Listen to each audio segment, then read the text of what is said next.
Hello दोस्तों, आज मैं आपको सुनाऊंगा डाकू रत्नाकर की कहानी। प्राचीन समय में रत्नाकर नाम का एक डाकू था। वह जंगल में रहता था। वह उस जंगल से निकलने वाले सभी पथिकों को मारकर उनका धन लूट लिया करता था।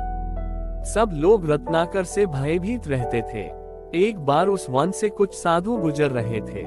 रत्नाकर ने उनको पकड़ लिया। एक साधु रत्नाकर से बोला, तुम इतना अत्याचार क्यों कर रहे हो? भोले भाले लोगों की हत्या करने से तुम्हें क्या मिलता है? रत्नाकर ने कहा, यही मेरी जीविका का साधन है।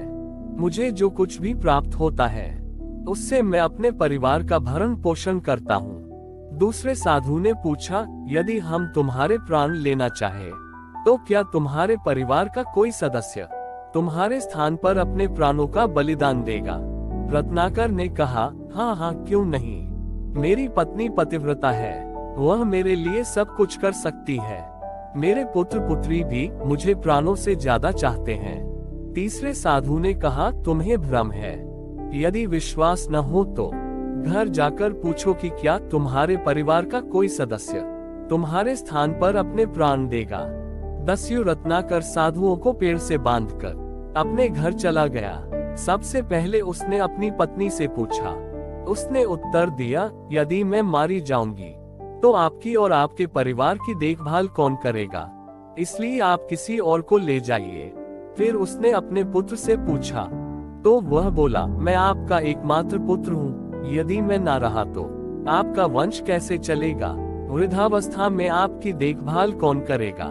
अब उसने अपनी पुत्री से पूछा तो वह बोली, बाबा, कन्या तो पराया धन होती है, उसके प्राण लेने का किसी को कोई अधिकार नहीं। परिवार के सदस्यों का उत्तर सुनकर रत्नाकर को बहुत खेद हुआ। उसकी आंखें खुल गई।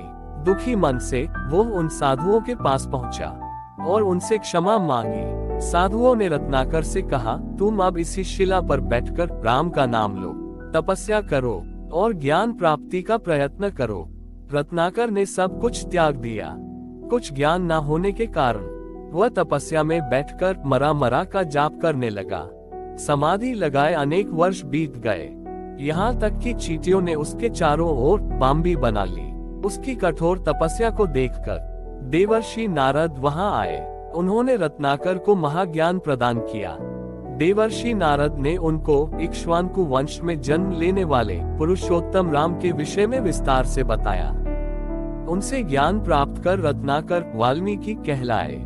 इस प्रकार उल्टा नाम जपकर उन्होंने ब्रह्म ज्ञान प्राप्त किया। एक दिन दोपहर के समय महर्षि वाल्मीकि तमसा नदी के किनारे प्रकृति की सुंदरता का आनंद ले रहे थे। सहसा उनके कानों में क्रौंच पक्षी की सुरीली आवाज आई। वाल्मीकि की दृष्टि उधर पड़ी। उनको ये क्रौंच पक्षी बड़े भले लग रहे थे, पर यह क्या, कहीं से सर्राता हुआ एक तीर नर क्रौंच को आ लगा। वह वहीं गिरकर ढेर हो गया।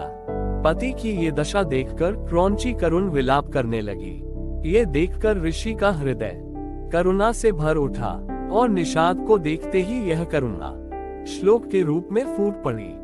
माँ निषाद प्रतिष्ठाम त्वग्मः शाश्वती स्माः यत् क्रौंच मिथुनादिकं वाधि काम मोहितम। हे निषाद, तू सैकड़ों वर्ष प्रतिष्ठा को प्राप्त नहीं कर सकेगा, क्योंकि तूने काम से मोहित हुए क्रौंच पक्षी के जोड़े में से एक को मार दिया है। वाल्मीकि का ध्यान अपने ही द्वारा कही गई पंक्तियों पर गया तो वे चकित रह गए। वे प्रायः इसी श्लोक को गुनगुनाने लगे। एक दिन ब्रह्मा जी ने उन्हें दर्शन दिए और बोले, ऋषिवर, आपकी वाणी से अनायास श्लोक रूप में कविता निकली है। देवर्षि नारद ने आपको राम कथा सुनाई थी। मेरे आशीर्वाद से राम, लक्ष्मण, सीता आदि का संपूर्ण वृतांत आपकी आंखों के सामने आ जाएगा। यहाँ तक कि आगे होने वाली घटनाओं का भी आपको ज्ञान हो जाएगा। अतः आप रामायण ग्रंथ की रचना कीजिए। आपका लिखा हुआ ग्रंथ पूर्ण रूप से यथार्थ और सत्य होगा।